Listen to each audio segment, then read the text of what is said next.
Welcome to this Zentangle Quickie. My name is Heather Hartwick Gladden. I'm a certified Zentangle teacher. And today we're going to take a look at the Tangle for Fun from CZT, Mina, Hsaio. And I hope I was at least close in pronouncing that. This is a neat tangle. And it reminds me of, there's a recent one you've probably seen around called Pangea, which came from Zentangle, and so you've probably seen some pictures of it maybe out. We're waiting for Zentangle to release it to the step outs to the general community, but a lot of us have been playing with this, and it's really, really neat. So it reminded me of that to start off with. All right, it starts with just some shapes. So however you want to draw, your shapes, and having some wiggliness in there. That's going to be a new technical term for me. All right. It just, again, it's a however you want to draw these. It is completely up to you. Kind of aura-ing in between a little bit like that. Then where these dip in, and then of course you can pick wherever you want, but where they dip in, we're going to it's a kind of aura. So we're going to draw like a little curved line and just bring that, into the center a little bit. And then up to you how far in you want to bring them. But just doing that on all of these little places where it scoops in. And even if it scoops in a little bit, you can do that.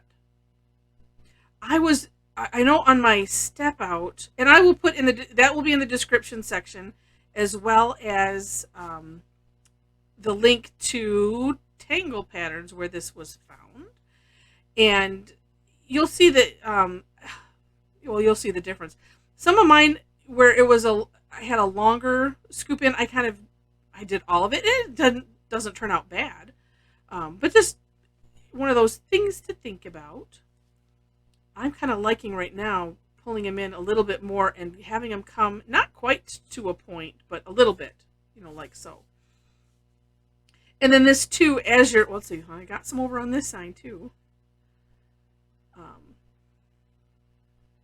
And I'm gonna dare to say that maybe just depending, like here it was just kind of a little too flat.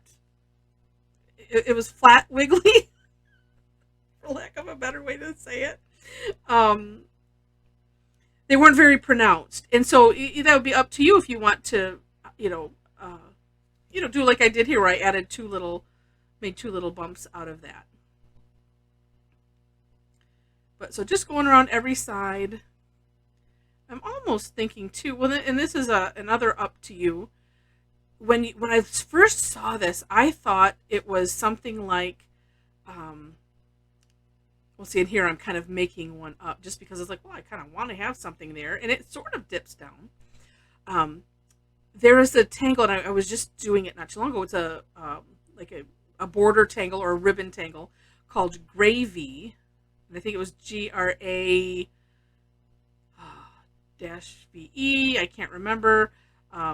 It's on Tangle Patterns also, and I do believe I have a video on it, so you can just look up in the G's or start typing and it'll come up.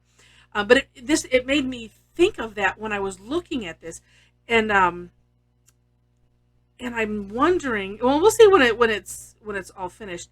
But part of me is wondering if there's what the difference would be if these are closer together, and that's just something that you can play with. Because I'm just thinking about that now, and I'm like, ooh, because it did look really, really neat. All right, and just continuing around.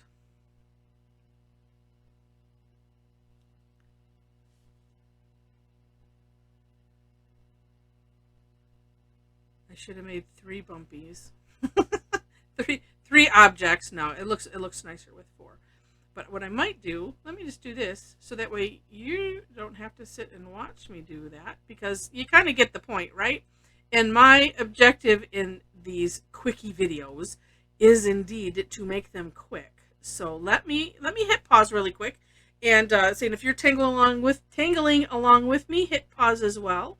And when you're done, I'll meet you right back here, and we'll do the next step. Okay, 1 second.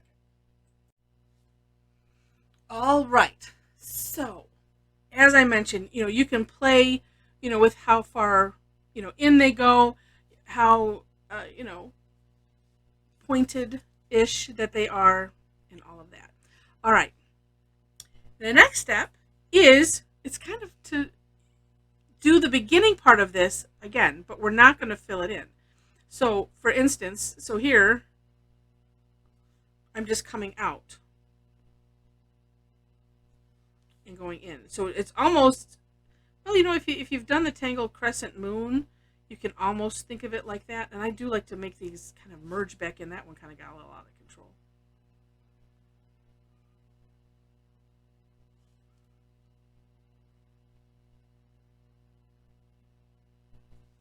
And I think, well, looking at this, I'm like, well, you know what? Here's what I'm going to do. I'm going to fix that. I think that they should kind of touch.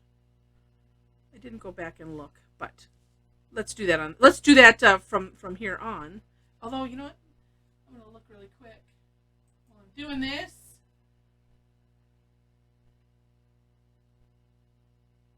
Let's see. Yeah, they all kind of start within like that. So, but then, so if you end up doing like what I just did here, it's like, well, you know what? Then we can just adjust that. If it ends up looking like, okay, I really don't like that, then that's the beauty of the fill-in, is that we can go back and adjust. And they don't have to be, square, on like this, it's like this, the point is a little bit over this way. That part doesn't seem to matter at all.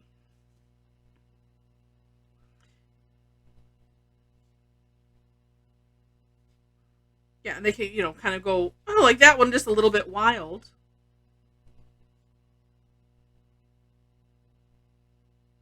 But yeah, definitely, coming out from that one. But like I said, you take a look at the link and, decide for yourself. And then two, we all end up putting our own spin on these. And it's just like on how we draw or how we, see it, or the things that happen while we're tangling, and then you just kind of go, wow, okay, that's interesting. Oh, I kind of like that. I'm going to keep doing it. And that's what we do. Okay, and what I found neat about this is that, and hold on a second. Yeah, here's why I thought that. So in the Tangle Patterns link, this I just did, the 4 blobs and not having anything kind of go off the edge. And in the examples, they have some of the blobs going off the page. So for instance, let's say we start one here and we do like this. And what I ended up seeing was it's like, oh, it looks like ribbons.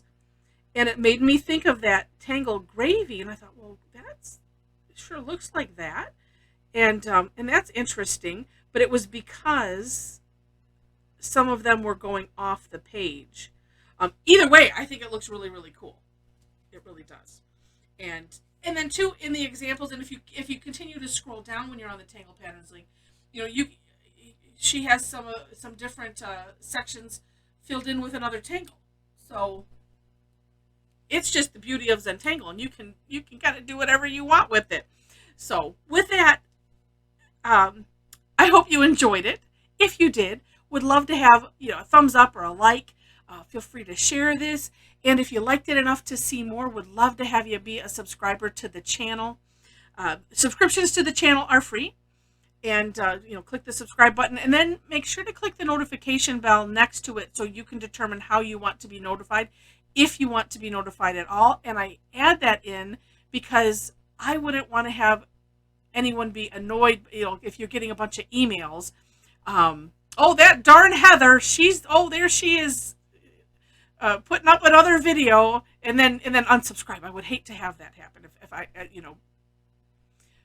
but we can control that, because I say that because that's how I think. It's like, and then I'm like, need to go turn off those notifications, because I don't want my email junked up. I go to YouTube when I want to watch stuff, and then the stuff that I've subscribed to are listed in the one section, and it's just nice. So that's why I share that as I'm explaining. So also in the description section, links if you like my style. If you'd like to join us for an online class, would love to have you.